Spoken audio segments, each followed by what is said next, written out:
샬롬, 말씀 읽어주는 김기용 목사입니다. 오늘도 기대하는 마음과 사모하는 마음을 가지고 하나님의 말씀 함께 읽겠습니다. 욥기 34장 31절부터 35장 16절까지의 말씀입니다. 그러니 그냥 하나님께 실토하지 그럽니까? 이렇게 말하십시오. 내가 죄를 지었습니다. 다시는 죄를 짓지 않겠습니다. 내가 아직 깨닫지 못한 것이 있다면 깨닫게 해주십시오. 그동안 저지른 악을 다시는 저지르지 않겠습니다. 당신이 하나님의 뜻대로 살고 싶지 않다고 해서 하나님이 당신의 뜻대로 움직이셔야 합니까? 선택은 당신의 몫입니다. 내가 대신을 할 수는 없지요. 어느 쪽을 선택할지 말해 보십시오. 생각이 올바른 사람들이 이구동성으로 하는 말, 내 말에 동의하는 지혜로운 사람들이 하는 말이 있습니다. 욥은 헛똑똑이야. 터무니없는 소리만 짓거려대지. 욥이여, 하나님께 그렇게 못되게 말대꾸했으니 어디 구석으로 끌려가 호된 질책을 받아 마땅합니다. 원래 지은 죄에다가 하나님의 징계에 저항하고 무엄하게도 하나님께 주먹을 휘두르며 전능하신 분을 여러 제목으로 고발하는 죄를 더했기 때문입니다. 엘리후는 욥을 다시 공격했다. 처음에는 나는 하나님 앞에서 완전히 결백하다고 하더니 그 다음에는 내가 죄를 짓든 안 짓든 무슨 차이가 있겠느냐고 말하니 이게 말이 됩니까? 자, 분명히 말씀드리지요. 당신과 새 친구분들은 지금 자신이 무슨 말을 하는지도 모르고 있습니다. 하늘을 보십시오. 오래도록 열심히 들여다보십시오. 하늘 높이 떠있는 구름들이 보입니까? 당신이 죄를 짓는다 한들 하나님께 달라질 것이 무엇이겠습니까? 당신이 아무리 큰 죄를 짓는다 한들 그것이 하나님께 대수겠습니까? 당신이 선하다 한들 하나님이 거기서 무슨 득을 보시겠습니까? 그분이 당신의 업적에 의존하기라도 하신단 말입니까? 사람이 선한지 악한지에 관심을 갖는 사람들은 가족과 친구와 이웃뿐입니다. 하나님은 사람의 행위에 의존하지 않으십니다. 사정이 어려워지면 사람들은 도움을 청하며 부르짖습니다. 이리저리 차이는 신세에서 벗어나게 해달라고 부르짖습니다. 그러나 사정이 좋을 때는 하나님을 전혀 생각하지 않습니다. 하나님이 사람들의 마음에서 노래가 흘러나게 하시고 온 세상을 과학교실로 삼으시며 나의 찜승과 들짐승을 통해 지혜를 가르치실 때도 마찬가지입니다. 사람들은 오만하게도 하나님께 관심을 갖지 않습니다. 그러다 공경에 처하면 비로소 하나님을 부르짖지만 이번에는 하나님이 그들에게 관심을 보이지 않으십니다. 그런 기도는 순간적인 두려움을 빼면 아무 실체가 없고 전능하신 분은 그런 기도를 무시하십니다. 그러니 당신이 하나님의 응답을 기다리다 지쳤고 하나님이 세상의 문제들을 보시고 진노하셔서 뭔가 조치를 취해 주시기를 기다리다 지쳤다고 말한다 해서 하나님이 당신에게 눈길을 주실 것 같습니까? 욥이여, 터무니없는 소리만 하고 있군요. 그것도 쉴 새 없이 말입니다. 이것은 하나님의 말씀입니다.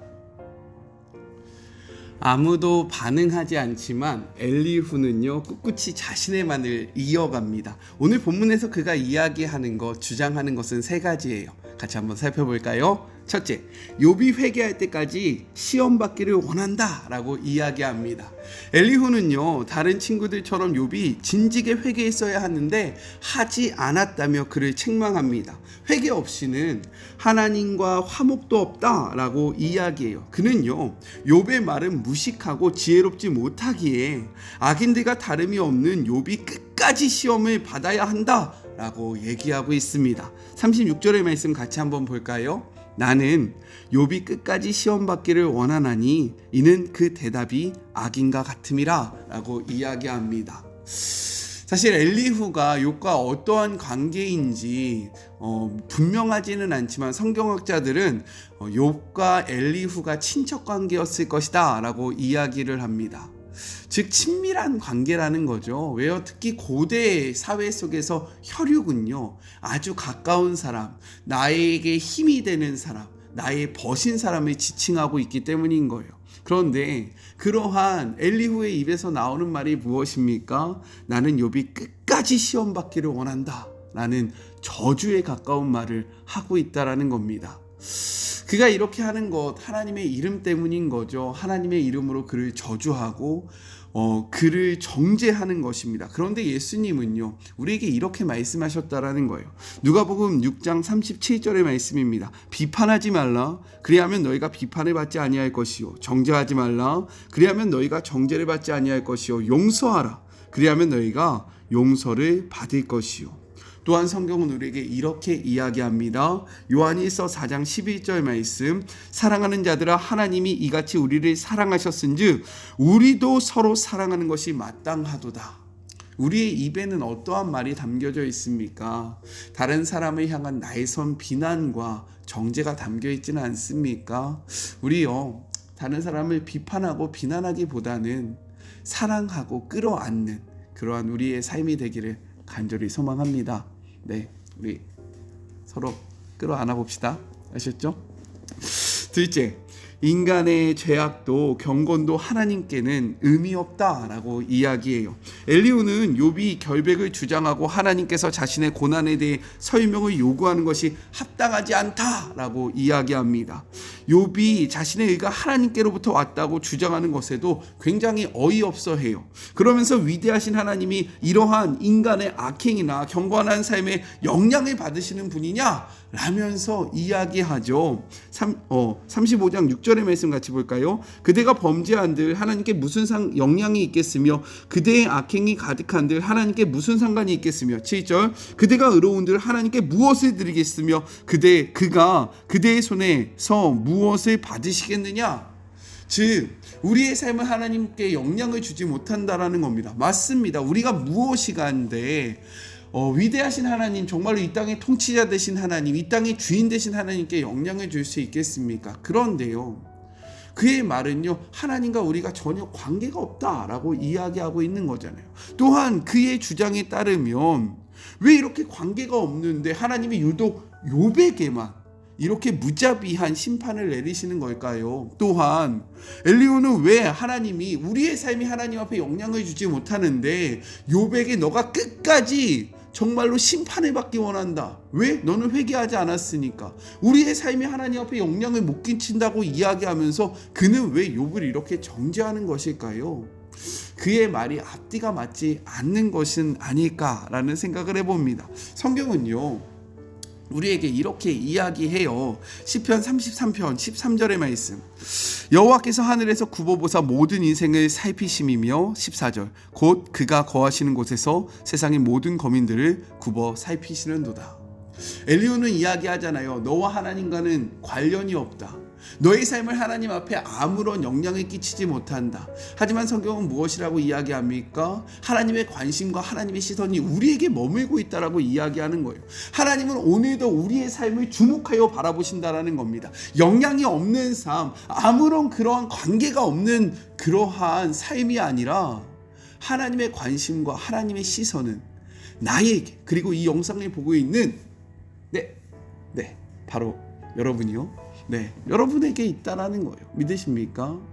그렇기에 우리를 향한 하나님의 시선을 느끼면서 살아가는, 우리의 삶을 주목하여 바라보시는 하나님을 느끼는 우리 모두가 되었으면 좋겠습니다. 하나님의 관심은요, 당신에게 있습니다. 아셨죠? 마지막 셋째, 하나님이 대답하지 않으실 만한 헛된 말을 하고 있다라고 이야기합니다. 엘리후가 이야기해요. 12절 그들이 악인들의 교만으로 말미암아 거기에서 부르짖으나 대답하는 자가 없음을. 13절 헛된 것은 하나님이 결코 듣지 아니하시며 전능자가 돌아보지 아니하심이라 라고 이야기합니다. 욥에게 응답하지 않는 이유가 무엇이냐면 네 말이 헛되기 때문이다 라고 얘기하고 있는 거예요. 네가 자꾸 이상한 소리만 하니까 하나님께서 네 말을 듣지 않는 거야 라고 얘기하고 있는 거죠. 그럴까요? 성경은 이렇게 이야기합니다. 출애굽기 6장 5절의 말씀, 이제 애굽 사람이 종으로 삼은 이스라엘 자손의 신음소리를 내가 듣고 나의 언약을 기억하노라. 하나님은요, 하나님의 관심은 우리에게 있기 때문에, 하나님의 귀는 우리에게 머물고 있기 때문에 우리가 작은 신음소리를 내도 우리에게 응답하신다라고 성경은 이야기하고 있는 거예요. 욥은요, 사실 엘리후가 화가 날 만합니다. 왜요? 그는 하나님을 향하여 별의별 소리를 다 하고 있다라는 거예요. 우리가 나중에 함께 살펴보겠지만, 그런데 하나님은요, 욥의 이 투정 어린 소리 역시 무엇으로 듣느냐? 하나님을 향한 기도로 듣고 계신다라는 거예요. 믿으십니까? 저는 확신합니다. 우리가 하나님 앞에 그 어떠한 말을 해도 하나님은요, 그것을 기도로 들으신다라는 거예요. 그러니 우리의 삶의 모든 문제들, 우리의 마음에 있는 생각들, 그분 앞에 나와 다 토로하는 주의 모든 자녀들이 되었으면 좋겠어요. 왜요? 하나님은 우리의 작은 신음에도 응답하시는, 우리를 너무나도 사랑하시고 하나님의 관심은 우리에게 있기 때문인 거예요. 우리 같이 기도할까요? 엘리후의 말이 참으로 차갑습니다.